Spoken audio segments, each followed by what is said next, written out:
We're going to start with the awards. Now what I've got first, we've obviously got the top 20. Ferrari 458 down there.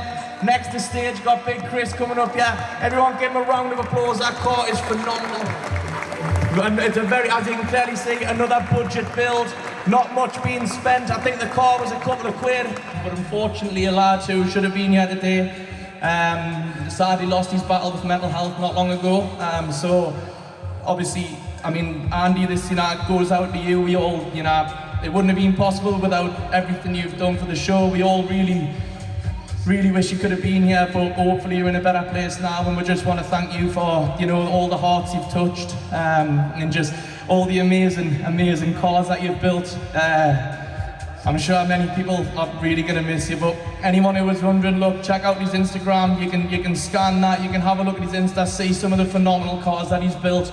But if we could all just have a really big cheer for Andy, please, it would be greatly appreciated.